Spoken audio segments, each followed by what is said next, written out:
Hello there guys, welcome back to Younes Talks Football, welcome back to a brand new video.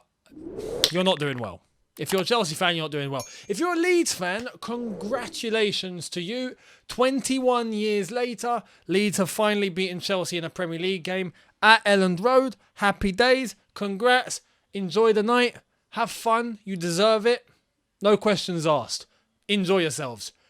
Before we get into what the hell went down today, because it's not just one or two things here. There's a list. Today was embarrassing.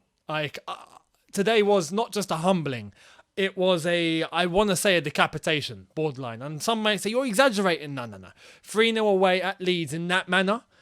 No. 4 points from 9. It's not good. It's not good. But if it was a one-off, it was just a bad day at the office, cool. This wasn't a bad day at the office. This highlighted many issues where I'm now concerned. I am now legitimately concerned. We'll get to it. Before we do, to get more information on what went down today at Elland Road, including that and the other fixtures that happened today, Manchester City, Newcastle, all the sorts of results that are happening this weekend, you can go to the OneFootball app, link in the description. Download the OneFootball app for all of your footballing latest, including your results, your fixtures, what's coming up, all the information for Man United, Liverpool tomorrow, not Leeds. Leeds will probably do Man United just like they've done us. All the info for tomorrow's game and beyond that. Your stats, your transfer news, etc. all in the OneFootball app. So hit that link in the description now. Download it if you haven't already. And join the army, just like me, just like I have. Now, let's get into what went down today. Today, where do I start? You know what? We're going to start with the goals. And then we're going to highlight the problems in this Chelsea team. Because, it's, as I've said, it's not just one thing. There's multiple things today that were highlighted and now causes a lot for concern. We start off with the goals. Firstly, Edouard Mendy. This isn't the first time. It's not even the second time. It's not even the third time. I didn't think this would be a problem. But now it's a problem. And I'm trying to be as unreactionary as I can, bearing in mind what we know some of these players can do, and not to just throw it all in the bin because, we lost one game. No. But this isn't just one game. This is a recurring pattern now. This is something that, as I've just said, we've not just seen once or twice. Edouard Mendy, do we actually need to be concerned about this guy now? Because I thought he'd come in and, he's put in some grand performances for us, especially last season. But this sort of thing, this sort of mistake that led to the first goal is bonkers. It's bonkers. That mistake set the tone for the rest of the game. That mistake put Chelsea in a 1-0 deficit and just it begun the sink for Chelsea, basically. From that point onwards, we were sinking. There was no way back. You could tell, even mentally, we'd lost it. It makes you wonder, though, if we didn't make that mistake, what would have happened? Now, there are other issues that tell me that maybe from kickoff we'd lost the game. Because there are other things on this pitch and other players that need to be addressed. But Edouard Mendy giving away something as stupid as that is just... You don't even see that sort of mistake in a Sunday League game most times, man. I mean, and we're seeing this from Mendy now, time in, time out. As I've said, we go back to that question. Is there a legitimate cause for concern now with Edouard Mendy? Does this need to be addressed?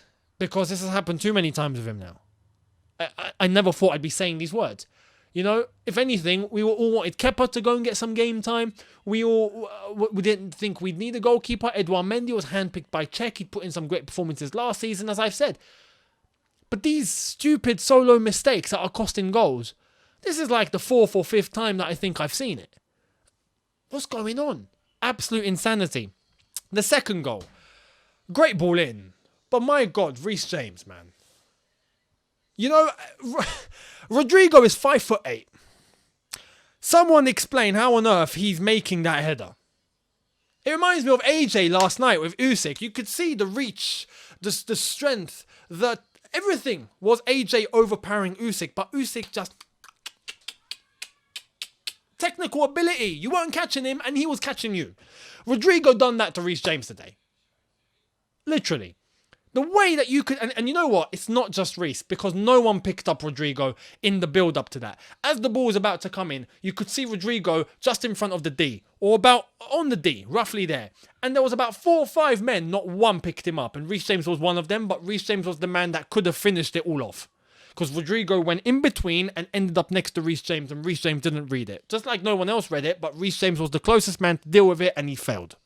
Considering you're more powerful than him, you're bigger than him, you're a defender, you should be able to reach it. Rodrigo, it was from the training ground. You could see that move was from the training ground. Fantastically executed. And I don't want to take any credit away from Leeds, but we should be dealing with something like that.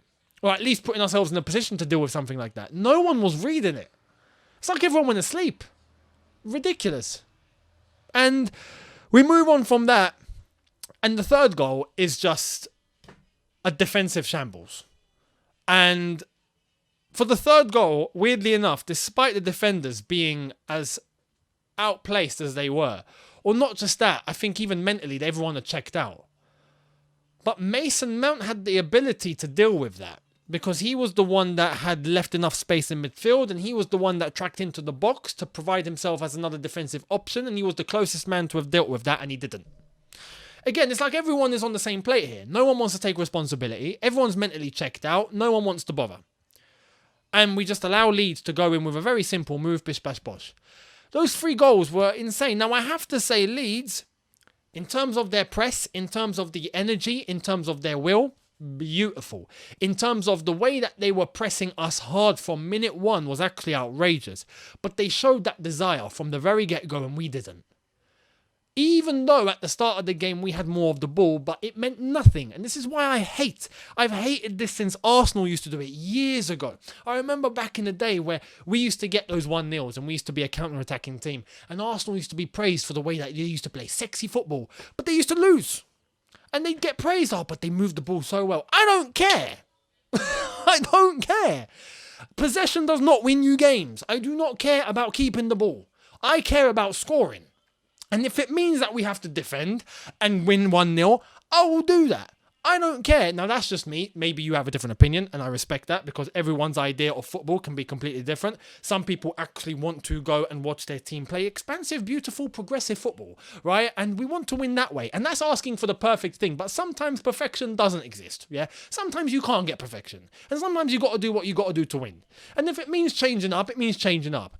Which leads me on to Thomas Tuchel. Because as much as I want to criticise the players, and I'm going to come to some of those players, because some of those players for me today were abysmal. But today is probably the first time where I'm looking at Thomas Tuchel and I'm thinking, I'm not going to say something outrageous, but for Thomas Tuchel, I'm like, what are you doing? Because not only did we see him hardly change anything during the game when it was already going wrong. So he showed that stubbornness. There's also now an indicator that maybe there's a blueprint on how to beat this Chelsea team in the way that Tuchel sets us up. Considering the options that we actually need to go and get in the transfer market, which I'm going to come to as well. And if we do that, then okay, maybe Thomas Tuchel will hand himself a lifeline and he'll have the players that are able to play the way that he wants. But during a game like this where it's not working, you need to go to something else. And we didn't. We kept it exactly the same. And that's a bit concerning. And then when you hear what he said after the game, that's what blew my mind. He said, Chelsea were the better team today. The best team lost. Basically trying to do what Mourinho used to do back in those times. But sometimes Mourinho was right back then. Sometimes the best team did lose. Today, the best team did not lose. Today, we got humbled. We got embarrassed, right? Fair enough. And Leeds pulled off an absolute fantastic game plan. They executed it to perfection. So for Thomas Tuchel to come out afterwards and say, the best team lost, the better team lost. Oh, and then he started talking about how we tried to fly to Leeds and we couldn't, so we took the coach. Listen, I've driven 3-4 hours to Leeds there and back multiple times. Yeah, it's not the end of the world. It's not the end of the world. If you plan it a little bit in advance, you plan it. Those sort of backup plans should be in place. You know, those contingency plans should be in place just in case. If something happens with a plane, you should already have a plan as a backup in terms of going on the road. And at the end of the day, 3-4 hours on the road, what are you doing? Yeah, you're chilling on the coach. It's not the end of the world. It's not the end of the world. For players that high at that level, it's not the end of the world. I refuse to believe that's an issue. So those things have played with my mind a bit today. Tuchel, what are you doing? Leads me on to some of the selection. Gallagher in that double pivot. Okay, let's go into what is actually wrong with this team, right? For today, I have to mention Koulibaly let himself down. Especially with the second yellow, there was no need to pull the player like that. There was absolutely no need. You know you're on a yellow card. You do that, you're going to get your second yellow. What are you doing? What are you doing? So there's that. Letting the team down. Even though it was 6 minutes to go, but still, it's a point. With not just the defence, because I think the defence were a bit all over the place today, but the midfield is screaming, and I stress this now, not just for our back four, but for any system that we play. My goodness, we need a defensive midfielder now. I can't scream more for it. I can't. We are in desperate need for a DM. Gallagher, as I've said in my preview, shouldn't have been considered to play in the double pivot. But at the same time, we are really bland in midfield. When there's no Kante at his best and there's sometimes no Kovacic, we have nothing. We have nothing. Nothing. Jorginho, nothing. Gallagher shouldn't play there, as far as I'm concerned. Mount, nothing. And we're going to come to some of the other players, but that midfield is just open. Like, honestly, you know the way that the sea parted for Moses to cross in biblical times? Basically that. Yeah? I mean, we were just so open in midfield, man. It was embarrassing. And when you have Jorginho to fend for himself, which we know he can't do, and I pointed this out yesterday, if we were to play Jorginho as a single six, he can't do it. But when you have Gallagher next to him, he's basically playing as a single six defensively. On the ball, Gallagher didn't look too bad. On the ball in terms of his passes, his duels, all of that, cool. But defensively, the space that he'd left, he's not accustomed to that. That's not his position. So I find it baffling. Jorginho is there and he's getting done out. Defensively, done out. So Leeds basically had a red carpet. And when you have a red carpet for the opposition in midfield, you've lost control of the game. So there's that. But the players up top, Sterling missed a few chances that I think he should have buried, if I'm being completely honest. But if there's anyone that actually showed something, it was probably Sterling. But again, I said this when he signed. He needs good players around him. If not, we're going to bring his level down too. We know what Sterling can do on a good day. Today wasn't it. But Havertz and Mount, flipping out, man. And I said this yesterday in my preview. We do not need to be in a position now where we are having to play some players that are just playing because of the name on their back. No. If you've had a run of games and you are completely off form, you're dropped. Simple. But when you look at a situation like this, who comes in? We are, and this is why I now point to the transfer market. And some are going to say, Chelsea are spoiled, you can just go into the transfer market. Well, we bloody need it. I'm not going to lie. We need a defensive midfielder, urgently. We need someone that can play up top, urgently. On top of that, we probably need a creative midfielder. Even if we're going for a De Jong, I would say we probably buy a defensive midfielder on top of that. But on top of that, we need an Aubameyang, we even need a Ronaldo. Get both of them if we have to, honestly, at this rate. Because window's closing, there's not much time. And we are bland up top, man. And this is just a recurring issue that we've had for time. And I've had enough. In terms of saying we are not taking our chances. We're not shooting well. We are not accurate. We're missing sitters. The front men are not doing much. I mean, how many times do we have to say that before we sound not just like a broken record, but like a broken machine, a broken answering machine? Basically throw it away. At this point, a broken record player, broken everything. Havertz, look, there is no reason why players that play for Chelsea in that front line shouldn't be able to pull off some of the basics, which is to work the goalkeeper, for goodness sakes. Get a shot on target, please. You know, it's unfathomable. It's unfathomable that we're playing players that are meant to be at a certain level that can't do a thing like that. I mean, it's shocking. It's shocking. We go on like this, with this with this mannerism, and we keep this up, honestly, we're going to have a really, really bad season. And as far as I'm concerned, for both Kai Havertz and for both Mason Mount, for both of them, both dropped. Both dropped. If it means that Broyo needs to come in place for Havertz, cool. If it means that Gallagher needs to go in place of Mason Mount and play a little bit more offensive, cool. Let him play in this position. I would rather that than keep this going, because this is a shambles. It's a shambles. So, honestly, there are questions everywhere today.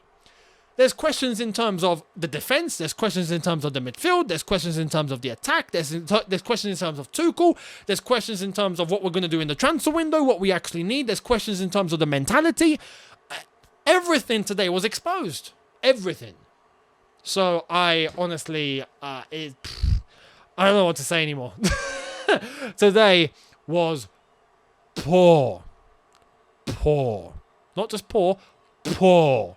The same way that KSI drops platinum is the same way I'm going to say poor. Because today was shocking. Shocking. So let me know what you think in the comment section below.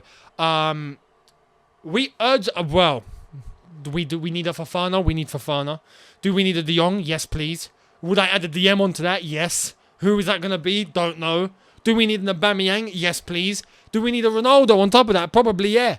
I mean, it makes you wonder, with all the players that we've actually got, which have filled holes, and holes that needed to be filled. But this team is in dire need, man. When you think about it, and in terms of what we actually need in this team, there's a lot of surgery, isn't there? There's a lot of surgery. And when you're talking about the players that Thomas Tuchel has the chance to turn to, if I'm being honest, there's maybe one or two that he can actually turn to. I'll give you an example. In midfield, maybe give Billy Gilmore a chance now. Maybe. With Kante and Kovacic out, maybe turn to Billy. He'll provide something. He's probably the best suited out of everyone in midfield that we have as an option. Maybe give him a role. But in terms of that, anyone else? Can you turn to Ziyech, whose head's really probably not at Chelsea? Pulisic, same situation probably? No. So it's a tough situation here. But Tuchel needs to help himself and not keep trying to execute the same thing with the same lads that isn't working. So we'll wait and see. However, the mentality needs to be questioned too, as I've already said. Because if these players can put on a clinic like they did against Tottenham and then show up to Leeds in this manner, then it's not just all the manager, it's you as well. Do you know what I mean? Poor. Today was poor, and it got me a bit worried. I'm not going to lie. It got me a bit worried, but we'll see what goes down. Let me know your thoughts down below. I'd love to hear all of your opinions on today. Everything. And yeah, I will see all of you tomorrow for a brand new one. Thank you all so much. Hit me up with your comments below. Hit the subscribe button if you are new. Hit the notification bell to be notified once I've uploaded. Smash the like button if you've enjoyed this. I'll see you tomorrow. Have a good one, people, in a bit. Take care, and peace.